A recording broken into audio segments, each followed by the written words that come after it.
के भनेर हाल्नु के विषयमा चाहिँ बोल्नु विशेष गरेर घर त अब उहाँको सुरु भइसक्यो 3 दिन भयो अब 4टा त खाना लाजा सकिन्छ पो रहेछ तर अब उहाँको पनि बिल्डिङ सुरु भयो अब चाहिँ अब उहाँलाई पनि अब उहाँको पनि बिल्डिङमा बस्ने इच्छा चाहिँ पुरा हुने भयो यो चाहिँ अब ईश्वरको एउटा दयाले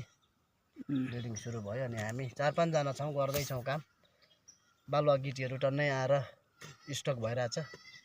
अब भोलिदेखि त यहाँका बालुवा गिटी पनि यहाँ भरिन्छ र एकदम राम्रो छ उहाँ खुसी हुनुहुन्छ एकदम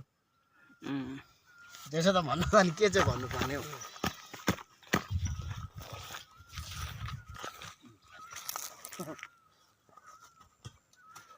के हालै फेसबुकमा